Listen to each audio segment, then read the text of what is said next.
All right. Check one, check two. This is it. Welcome to the Cannabis Coffee Hour. Hell yeah. With your host, me, Rob Cantrell, coming to you live with a super special guest, one of the funniest, creative, cool cats that I know.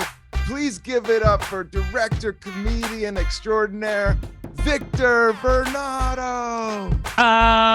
What's up, everybody? Victor Varnado in the house. Victor Varnado, let's get on. Who likes potatoes? I don't know, but let's go. Stick them in your mouth. Where else in your butt? If you go south, hey. Foghorns. Foghorns. Now you're gonna have to like Sirens. make this mix. You gotta make this mix work. Look it up. Yeah. We're doing it. Victor Varnado has a doo-doo hat. Oh, Doo-doo. yeah. Tell me all about that. Doo-doo. Victor, Doo-doo. yeah. Doo-doo. It's the best. Doo-doo rhymes. Doo-doo sauce. As a word, I've always thought doo-doo as funny. It's up there. It doo-doo almost beats fart in my world. Fart is almost hack. Doo-doo is artistic. It's funky. Doo-doo one is universal and it is physical, okay? Because farts, you don't see a fart, but you see doo-doo. You see doo-doo, yes. Exactly. So like and you don't want it. It's so strong. You don't want it even near you, but you can't deny what it is or what it isn't. I used to do this joke a long time ago about how Tarzan the Ape Man was not a great movie because if he was really raised by apes, he would settle his arguments by throwing his doo-doo. Which ends all arguments right there. Exactly. That ends all arguments. He would just be slinging his I don't poop care around. how much of a thug you are. I don't care how tough you are. I don't care how much muscle milk you pump.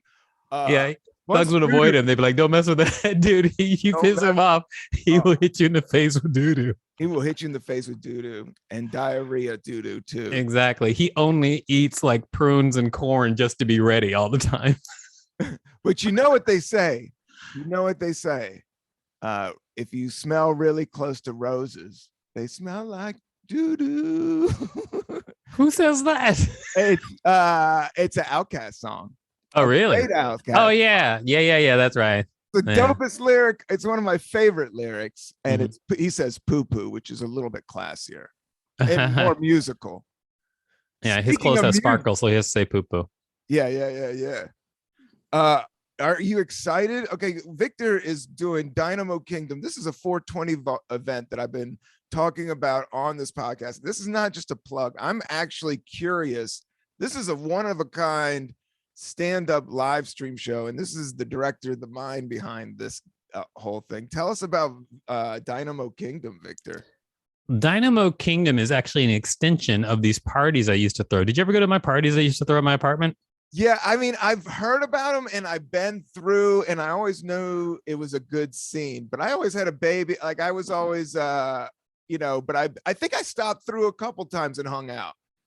My parties, I used to remember, in that loft space in Brooklyn. Yeah, I used to have a 2-story loft in Brooklyn, and this is like when I was riding so high on the hog, okay, like really high on the hog. Like I was working on these crazy shows, I was getting a lot of money, and so I would just throw crazy parties because I hated the shows I was working on because I was like working on reality shows with getting good money, but I was like, I'm going to use this money to throw some crazy parties, and then so in my parties. In the loft, 2-story loft, I would have every room. I would have a video game set up so people could play video games. Like, so if you didn't know anybody, you'd have somewhere you could go. I would have strict rules that you had to bring like booze or a woman to the party. So like women had to bring women, men had to bring women, or you had to bring booze.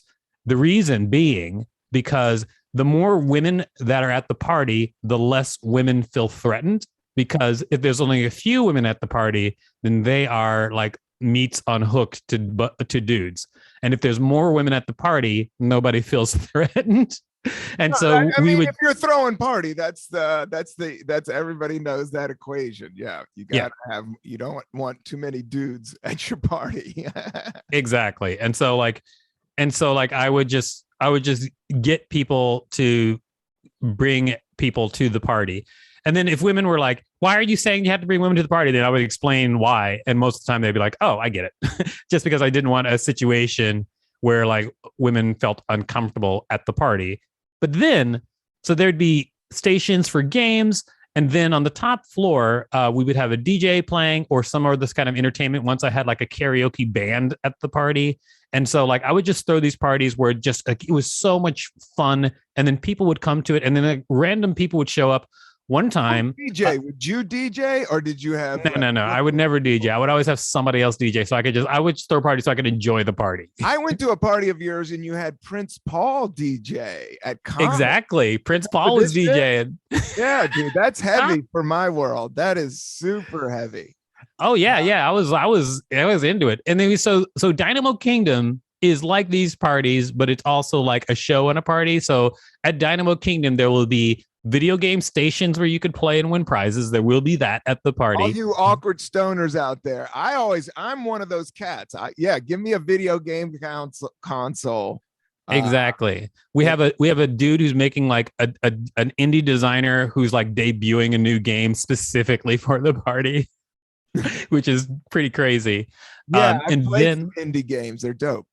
Oh yeah, and then we have like stand up with like awesome, amazing stand ups. There's this guy named Rob Cantrell. He's pretty funny. Anyway, he's going to be on the stand up show. Also, like Marina Franklin's going to be doing stuff there. There's just like a lot of dope people performing. Yeah, Joelle, I think we got a lot of females on the lineup, but everybody's funny and interesting and different and cool. Seth Herzog, one of the New York's legendary comedians. You just almost canceled yourself. Did you hear what you said? What did I say? You said we got a lot of females on the lineup, but everybody's funny. Yeah, sorry. Yeah, people comb through text for phrases like that. Yeah, people comb through podcasts, and I know with this podcast I kind of space out. So, but I try not to be ultra aware and try to be more natural in the moment. And you have to be. You can't. You have to be. That's what. Yeah. I mean, you know me. I don't want to say. I mean, I try to ride right down the middle. And especially for this show, I'm just excited about the show. And I know a lot about stand-up. And I know what the lineups are out there. And this is a unique, cool, great. If you're going to get high and go see a stand-up show, this is the show to go check out. Exactly. It's just going to be a lot of fun. And then also, so then there'll be a stand-up show, like a short stand-up show, and then a dance party with video games. Then also we have go-go dancers that dance in dinosaur costumes. So they're gonna be pretty awesome. It's gonna be freaky. Like I would say this is definitely the ghost of Andy Warhol. Like if you want to get to real New York art, weirdo comedy, stoner scene, this is definitely the show for that. You know, if you want to capture that vibe, which everybody's missing in this world these days, you know, and that's one of the reasons people come to New York. This is the vibe. Absolutely. And then finally, like a rap battle is happening at the show. Sorry to cut you off. I forgot. I do know. That's one of the major selling points. Tell us about the rap battle. Yeah. So I used to do this show at UCB Theater for 7 years running as an improvised comedy rap battle. Rob, you've done the show before. You won the show before. I have. You won the rap battle. Also, Wayne Brady has done the show. Wayne Brady has done the show. Lin-Manuel Miranda has done the show. Wow. Both those Shockwave from they're amazing. Shockwave from Freestyle Love Supreme is the beatbox for the show. He's coming off of his Broadway tour to come back and do this show. That's so dope. I talked about him, man. Like he's a man of few words and he can beatbox his ass off. And he's been doing like improv comedy beatboxing since before Hamilton. Yeah, he's just a great dude, funny dude. And we used to do the show all the time. And then now we're bringing it back to close out this party. With the rap battle. The rap battle. It's just everything that I like stuffed into one place. That's really what this show is. It's so unique when I try to get my head around it, or I'm like, this is just Victor's thing, man. This is and that's what, you know, kind of happenings in New York during like CBGB, and you know, there was just an art side of New York that was always like this type of shit that was happening. And now that cannabis is getting legal, like it's going to make it really fun, you know, again. Mm-hmm. Exactly. And now that, yeah, they just decriminalized it at a federal level. So we're actually going to be talking to all the right people for this party. I know. Mm-hmm. Did the Republicans pass it? I know it's gotten all the way, but the talk is the Republicans aren't the GOP or what, I don't forget what, I don't want to talk politics, but they got it. That's the thing, is Democrats pushed it all the way and it passed, but I guess it's the House or the Senate or whatever is going to pass that.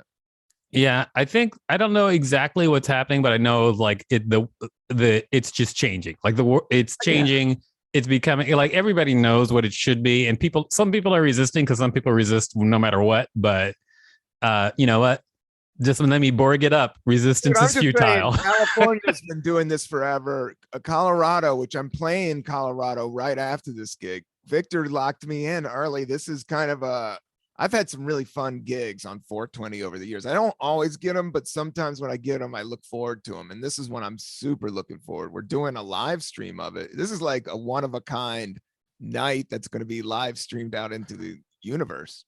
Yeah, this company, Moment House, I wanted to do it. I wanted to make it a special. And then so like a live special. And what they do is they do a live stream. Actually, they're trying to actually get away from the word live stream, because what they do is like the way they shoot it is cinematic, so it'll look like a Netflix special. So it'll be live, and you'll be able to talk back and forth, and you'll be able to type in, and we'll be able to know what you're saying and stuff like that. But it's going to look like a Netflix special, which is great. Yeah, they got the hardware, they got the setup, they got the new technology. Technology is moving so fast and forward, especially with these cameras and equipment. You know, I'm excited. It's rainy and cold out there. I got a little bit of cannabis and coffee. I got Victor. You know, I like the Zoom. I like the technology. You know, I like good technology. Technology does some amazing things. I'm a big tech head because I used to be a computer programmer. So like I love like a good piece of technology, and there's lots of amazing, there's just crazy stuff happening right now. And it's also becoming exponential. Like stuff is being invented so fast, just because I made an invention. I have a patent. I have a patent now because of an invention I made. Smart. It's just like, if I can make an invention. Dude, the dude that came up with the spatula, you know how paid he is? Oh, probably very paid. Very paid. What's your I had an uncle that worked in the kitchen. He actually cooked for the University of Tennessee. He did all the food for the sports teams, and he would try to make like spatulas or like like he would patent all these things. I think the easiest way to explain what my invention does is it interprets video game visuals as text, and then accepts commands as vocal commands, so that anybody can play video games. Like a blind person could play Call of Duty and interact with sighted people, or it's like it's that like it. Wow, that's if you think about how a movie, there's a description track for blind people. Like it does that with video games, and then you can also play the games by talking to it. Oh, that's dope. That's huge. Yeah, one of my friends that I lived with in San Francisco, he's legally blind, and he was an art teacher. And I still, with all the technology, he was an old hippie, like went to Grateful Dead shows in San Francisco in the 60s and 70s. But with the new technology, he is kind of tech savvy. And he uses voice act, you know, he uses all that shit. And I know he loves TV, like he has all this media, and you know, and I know he probably is a video game guy. So I know there's a market, you know, and I know it's great technology and people will be into it, and it's helping, you know, it's good karma. Good karma. Yeah, I mean, there's amazing stuff available. What's your favorite? You like Zoom? Do you have any other favorite pieces of tech that help you? You know, I do love Final Cut.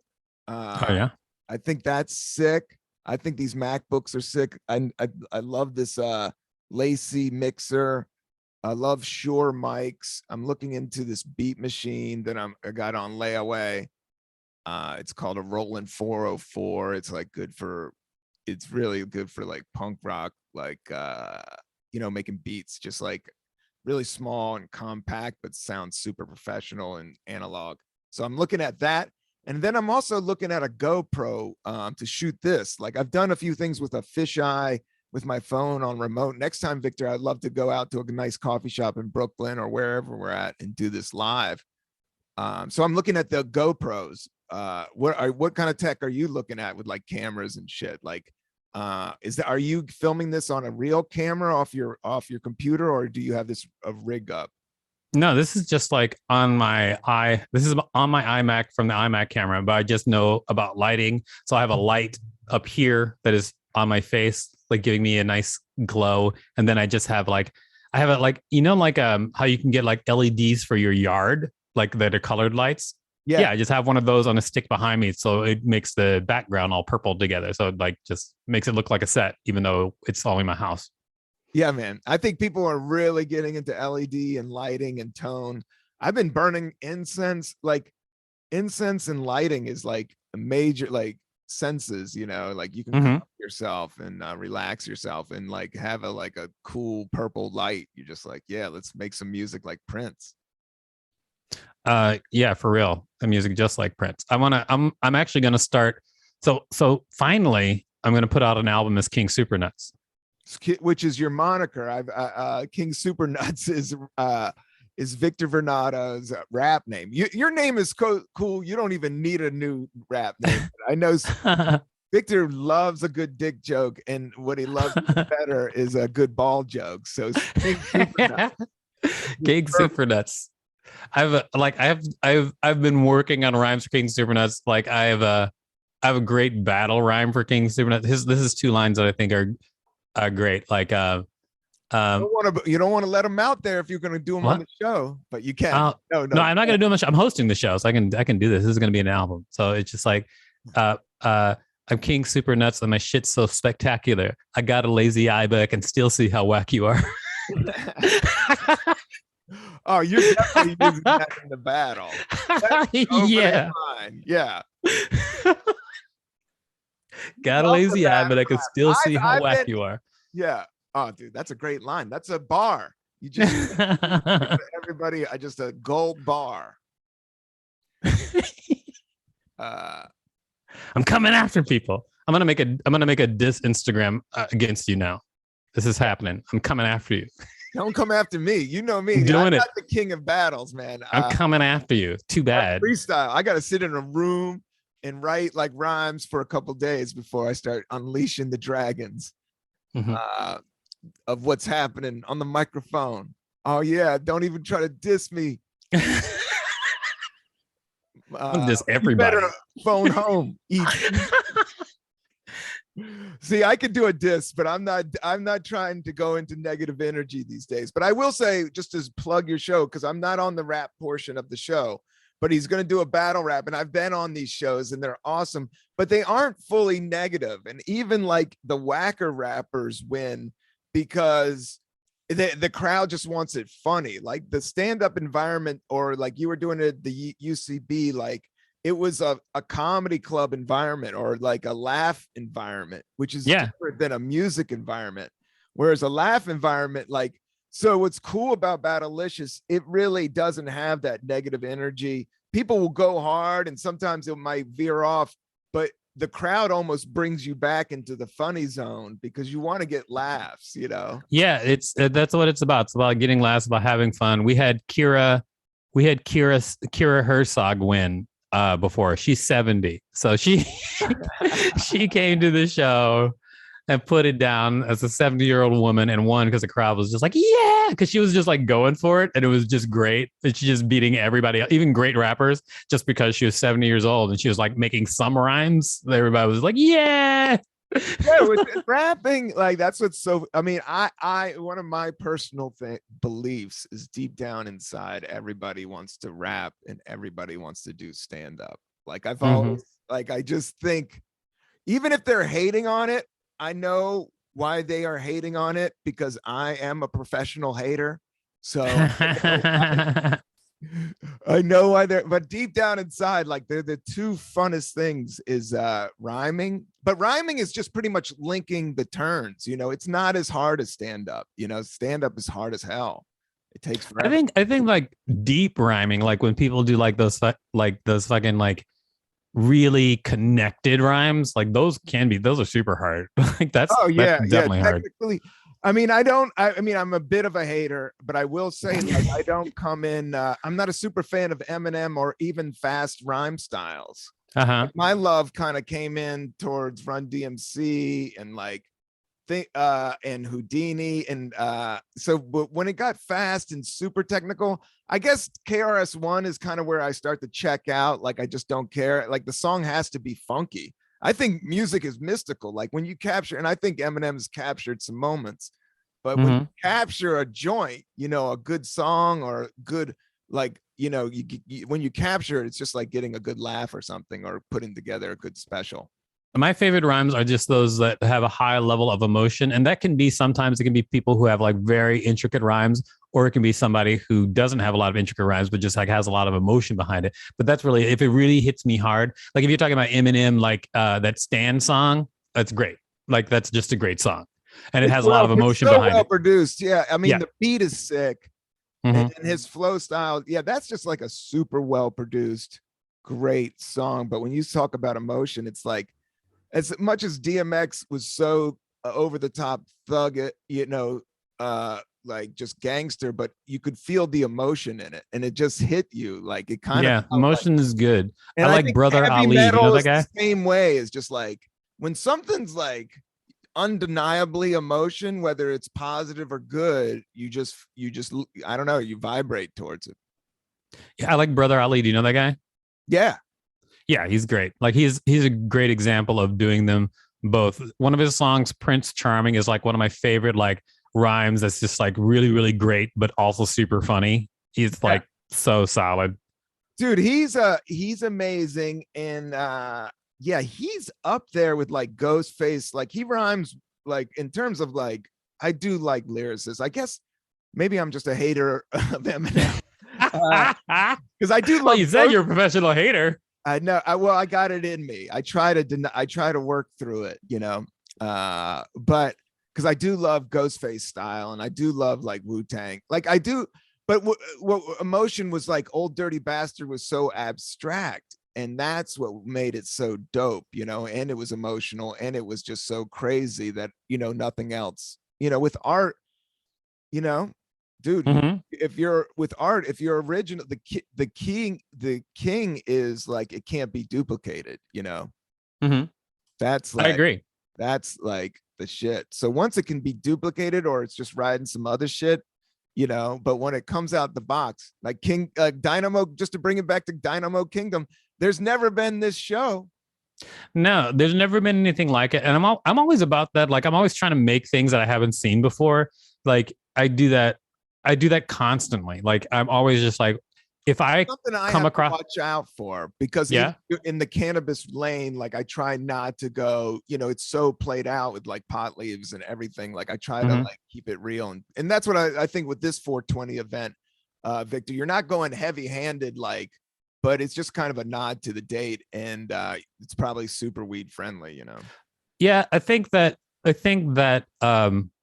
I mean, I think that cannabis is definitely going mainstream.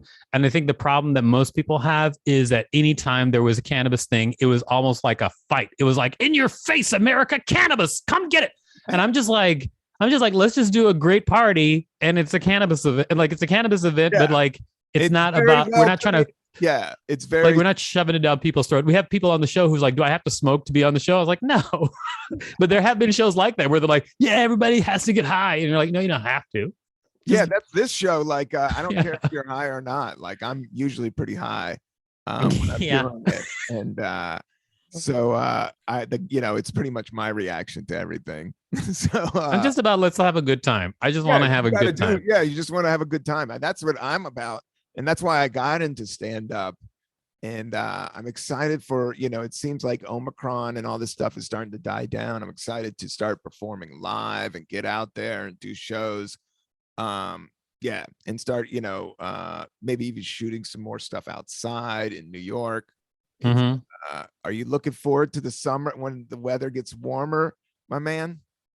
I am looking forward to when the weather gets warmer, and I'm really looking forward to just like running around the city and shooting some stuff. I'm That's actually what going to I'm be. feeling too. Yeah. Yeah, yeah, yeah. Go I'm ahead. just.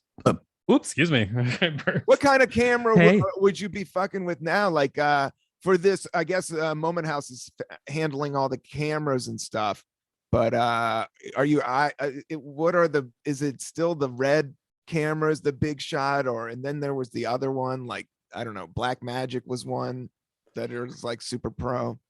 What I'm trying to do right now, actually, is I'm trying to create a system that is compact, because I want to shoot a film, and I want to have everything be able to fit in a duffel bag, just like one bag. It's got to be camera, lights, microphones, everything in one bag, so that I can shoot something that really moves. And I just want to be able to just like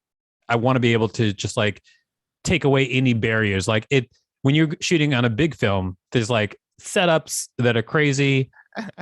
Yeah, they are. It takes I forever, know, right? just to shoot walking around the corner. First, they gotta get the food people there. They gotta get the lights people there. The union has to be involved. 7 producers, a helicopter. Yeah. But when you're If doing you guerrilla shoots, I'm totally into that because the technology is so there. That's why I'm interested in the GoPro camera and yeah, and doing that type of stuff. Yeah, one of my favorite things is I have like a little audio system that plugs right into my phone, and it's 2 wireless mics, so 2 people can talk. 2 people can both be mic'd, and then you can just shoot it with your phone, which is great. And I want to do that, like a system similar to that, but I don't want to use my phone. I want to use something where I have like a little better controls over everything. But yeah, but that's what I want. I want just like super simple system, so I can just make a bananas cool movie. Yeah, for sure. I think there's a market for it. I think I may have told you that about because you do a film festival as well. We may have talked if I told you this once before, but in Italy, I guess the comedians, there's a film festival that's kind of like almost as big as the Cannes Film Festival, but they have like comedians from different towns shoot a movie and then they battle like for the funniest movie. Like I always thought that Oh, would that's hilarious. yeah, that would be kind of cool. Like you have a week, you guys all have the same camera and equipment. We need a 17-minute piece with these writers and these, team it up. And then it's like 10,000 grand at the top for like the best movie, the funniest thing, and show it live.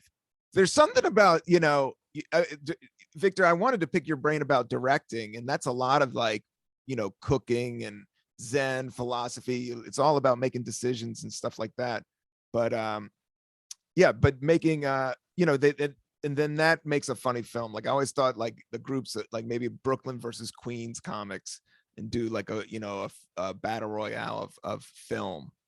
I mean, I think that's totally doable. I would, if we wanted to get together and figure that out, we could do it through my film festival.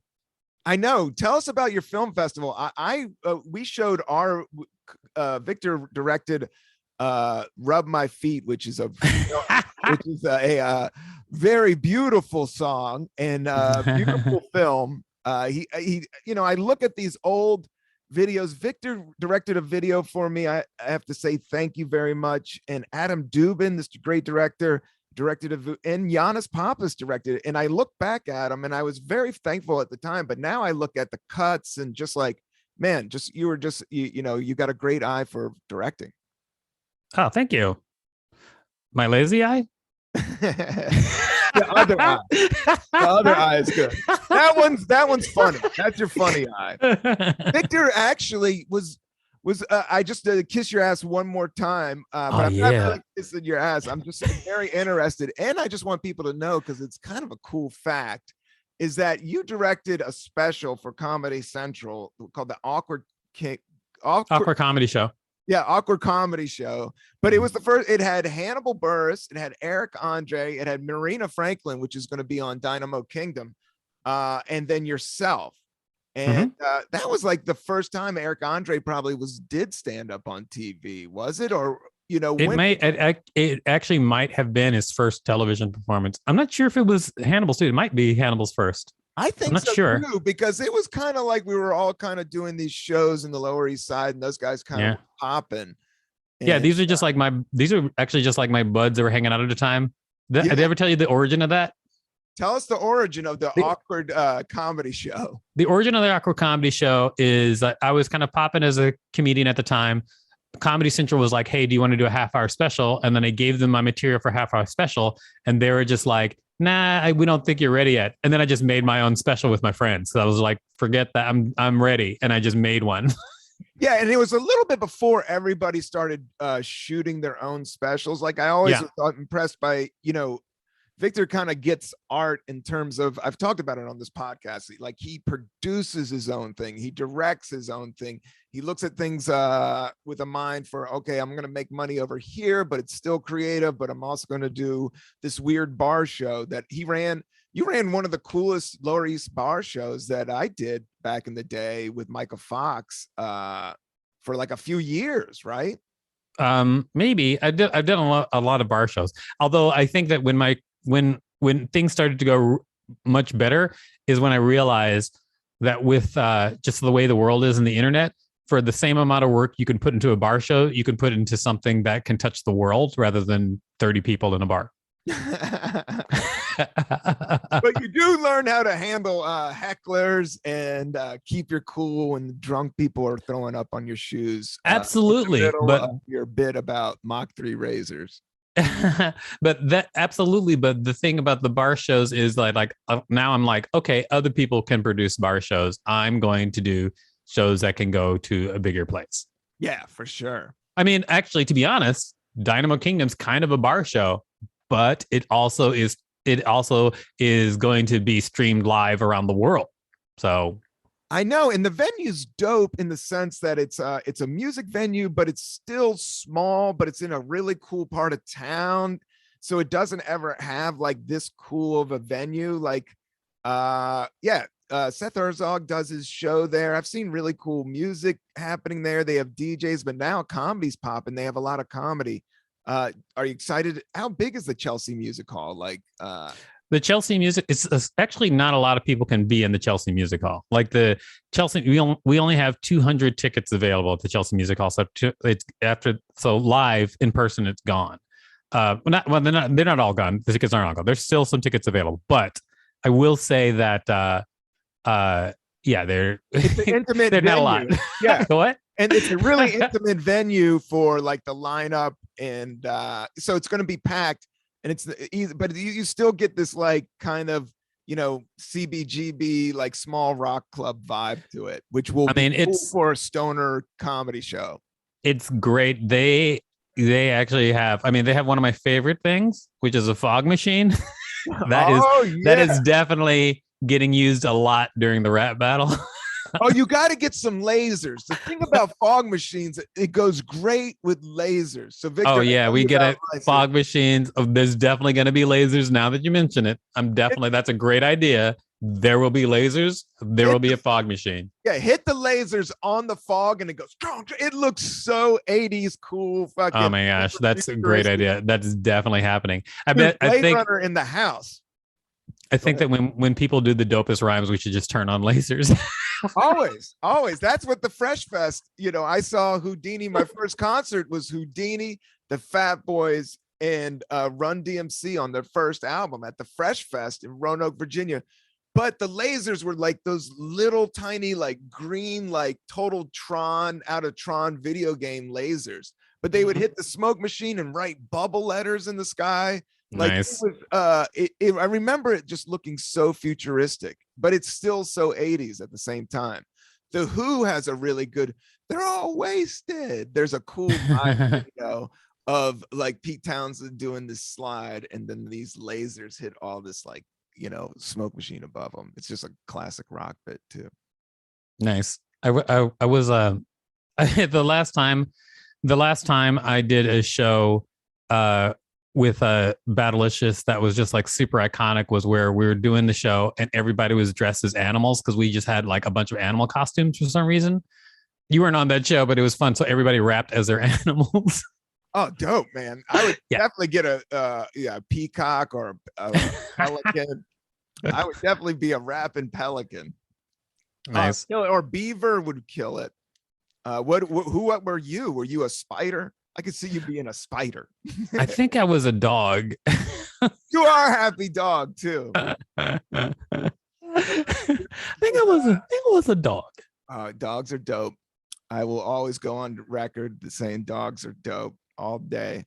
I also, Victor, we're gonna we passed a good time, but I also wanted this is a random one.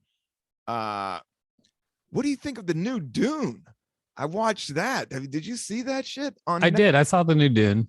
Yeah. What's the word on the street, man? It captured me visually, but it really took a long time to say nothing.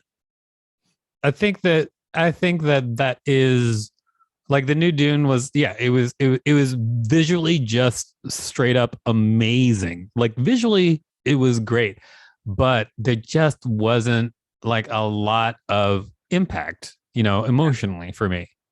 Like there were a couple of things that were like, wow, that looks cool. But then like, it just wasn't any impact emotion. Like I didn't really care what was going on with the characters and, people would like, I'm doing my last stand here. And I'm like, I don't really care. I don't care if that person dies. I don't care if they get eaten by the worm. Yeah, when Jason Momoa went out, I was like, eh.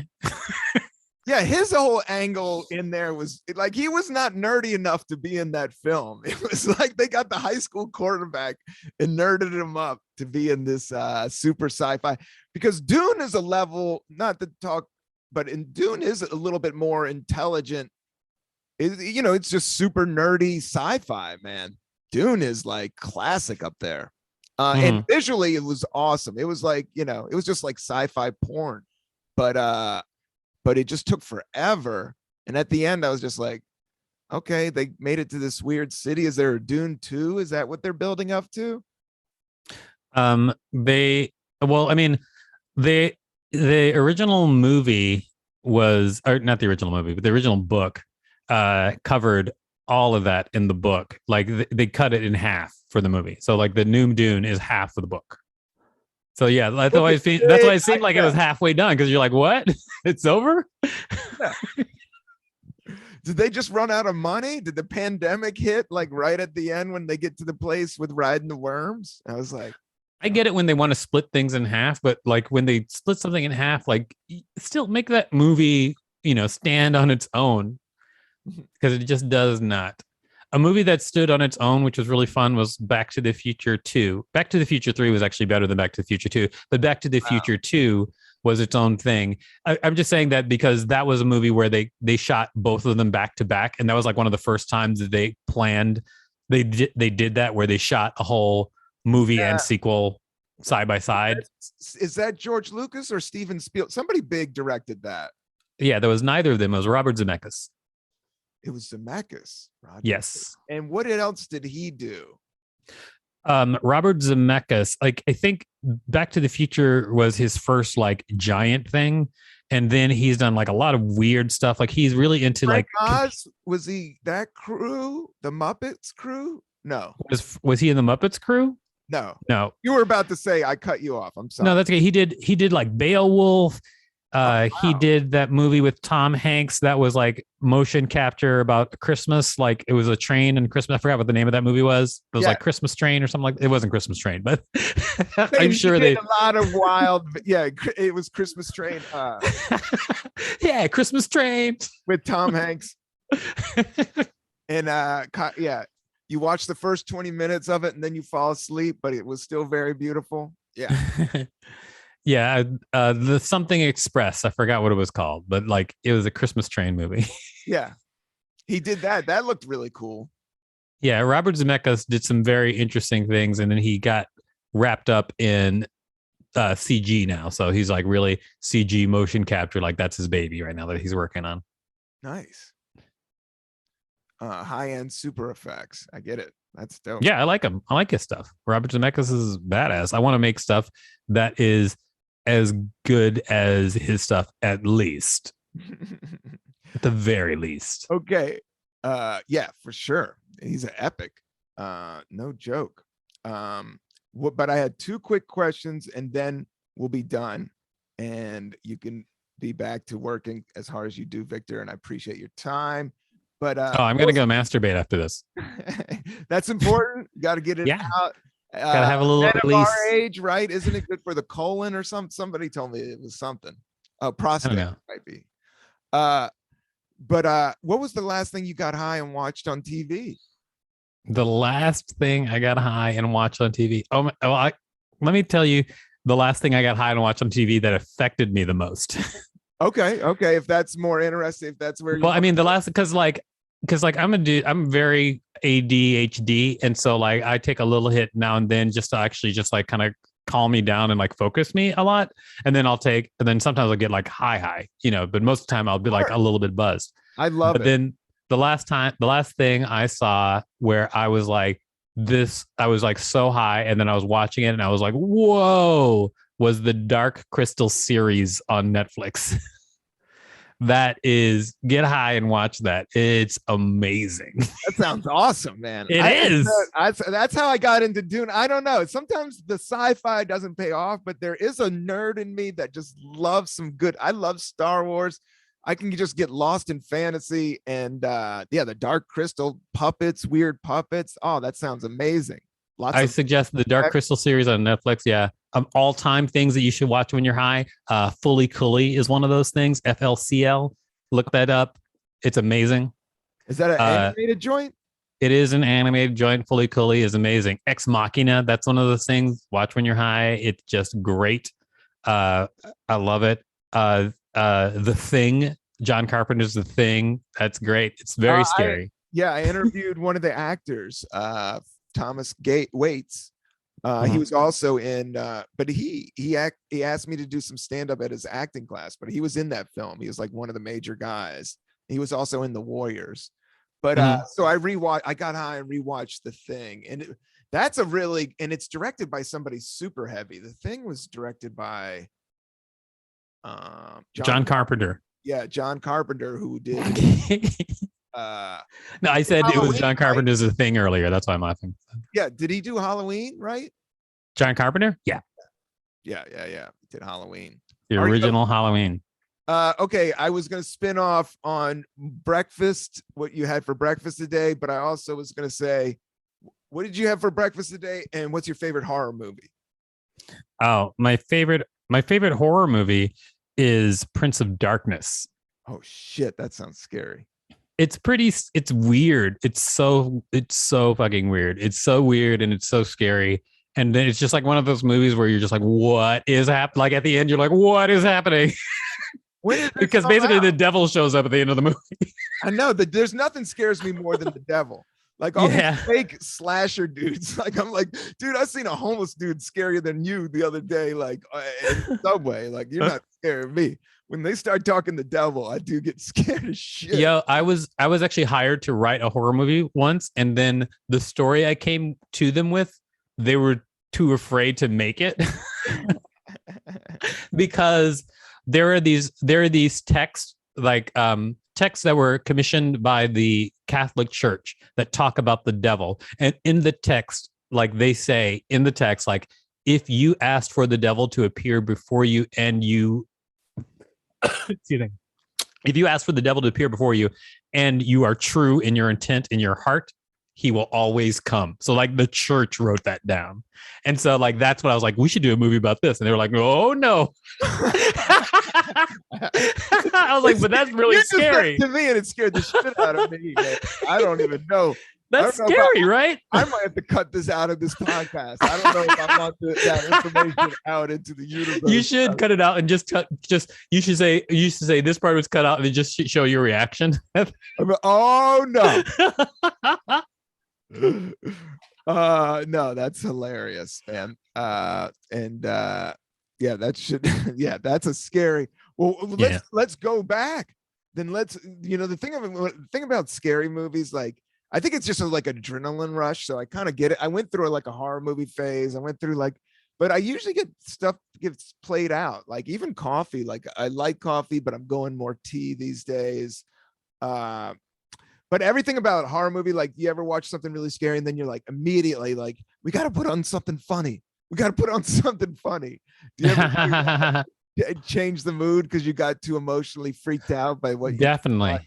What was Prince of Darkness is one of those movies where I was like, I gotta go. Okay, after that moment, what's the movie that you always go to make you back to your happy place?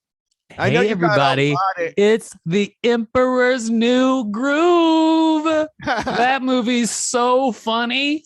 That movie is so funny. What's the Have you seen that? I've never seen it. It's a cartoon.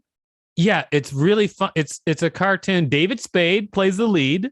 Oh wow, I love David Spade, John Goodman. Eartha Kitt is hilarious in this movie. Eartha Kitt is so funny. And not only that, the whole movie, the style of the movie is like a vaudeville trip movie, but it's a cartoon. So like the jokes are just bang, bang, bang. It's so funny. Please watch this movie, The Emperor's New Groove. Oh wow. I will check this film. It's funny. I can't wait. Is it G-rated? It's great. Yeah, but it's hilarious. Oh yeah. I love animation and I love music. I do love musicals. I love music. Did you see Hamilton? No, not yet. I have to watch it. I know it's on Disney. I know it's right there, and I haven't watched it yet. Yeah, okay. I know people in it. I haven't watched it yet. I need to. Just the performance wise, and just articulate. What I'm learning about myself, and I think you're there as an 80s kid or 90s kid is like, I love music videos. And formed a lot of my media sense comes from music videos. So, a musical or Hamilton, anything, it kind of builds on that happy place of mine where it's like visual and music, you get everything. But I'll let you go. We've been too long. Actually, you hung in there, Victor. I appreciate it. Yeah, man, I love hanging out. Let's do it more in person. Yeah, let's do it more in person. We're definitely going to do it on 420. Everybody check out Dynamo Kingdom. I will have it a link right in the description of this podcast of what should we do, Victor? Should I put Dynamo Kingdom. If you want the information, dynamokingdom.com. If you want to get tickets to watch the show online, go to rob.dynamokingdom.com because that'll help out this very podcast of a friend who I love very much. Oh, I love it. I love you, Victor, and I appreciate you. I appreciate your time. I appreciate the all the laughs. All right, that's it, everybody. That's our time. We're out. Cool. Peace, love. Dig this. Discovering truth is not a question of intelligence. It's intelligence, no intellectual ability or intellectual intelligence at all. Because if it were, there's so many people with really sharp intellects.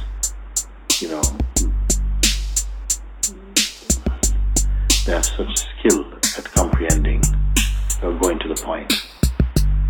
So if that was all that it took, there'd be many Buddhas who came to the intellectual artery.